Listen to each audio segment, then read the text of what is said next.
नमस्कार, NDTV India के YouTube page पर आपका स्वागत है। मुंबई से मैं हूं पूजा भारद्वाज और इस यूट्यूब पेज पर आज बात करेंगे ब्लैक फंगस मामलों की। महाराष्ट्र राज्य में ब्लैक फंगस के मामले तेजी से बढ़ रहे हैं। फिलहाल 7,395 कुल मामले हैं और 644 लोगों की ब्लैक फंगस की वजह से मौत हो चुकी है।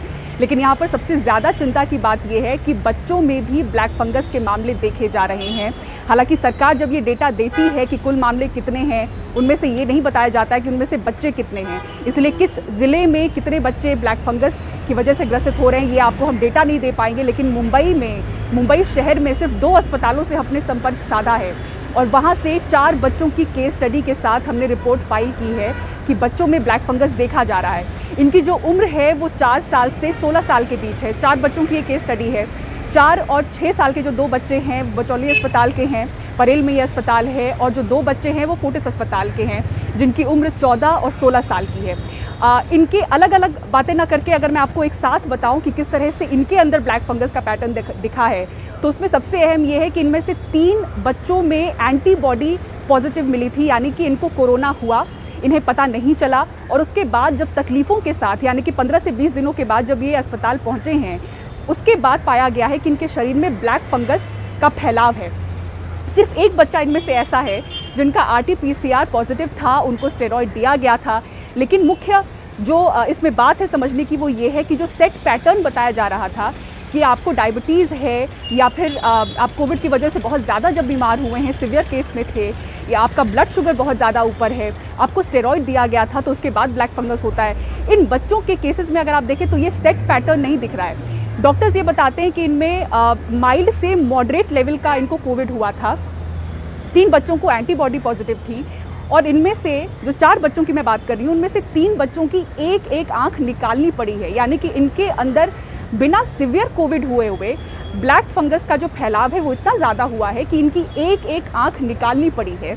एक जो बच्ची 16 साल की है, उसको पेट के पास जो रक्त वाहिनी होती है, ब्लड वेसल होता है जो कि पूरे शरीर में ब्लड पहुंचाता है, पेट के पास से गुजरने वाले ब्लड वेसल में वहाँ पर ब्लैक फंगस पाया गया है। लेकिन ये पाया जाना, ये जो जांच है वो बहुत आगे का पड़ाव होता है। उससे पहले अगर आप देखें तो कई तकलीफ़ों से बच्चे गुजर रहे हैं। जिनके पेट के पास ब्लड वेसल में ब्लैक फंगस मिला है, उनको सबसे पहले एब्डोमेन में पेन था, वो बच्ची को पहले डायबिटीज़ नहीं था। वो तकलीफ़ों के साथ जब अस्पताल पहुंचती है, उसके एब्डोमेन में पेट जो दर्द हो रहा है उसका इलाज होता है। उसके बाद पता चलता है कि उसकी आंत में ब्लीडिंग हो रही है।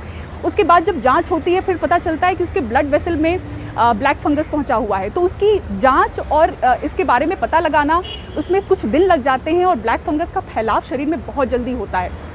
तो बच्चों में सबसे ज़्यादा अहम ये है जो डॉक्टर्स कह रहे हैं, और ये जो खबर हम आपको दिखा रहे हैं उसके लिए डॉक्टर्स ये कह रहे हैं कि दिखाना ज़रूरी है, क्योंकि लोगों में और ख़ासतौर से जो माता पिता हैं उनमें ये जानकारी जाए कि सिम्टम्स क्या हैं।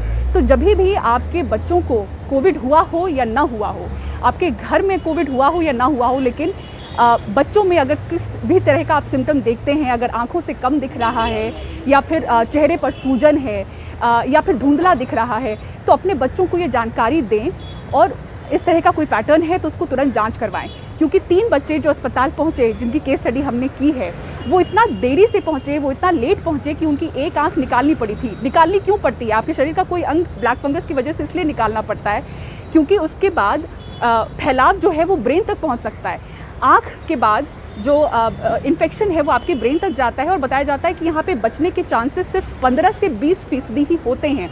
तो ऐसे में आप जितनी जल्दी अस्पताल जाएंगे, सर्जरी होगी, जो पार्ट आपका अफेक्टेड है वो निकाला जाएगा, लेकिन पूरा अंग नहीं निकाला जाएगा, कोई एक बॉडी पार्ट नहीं निकाली जाएगी।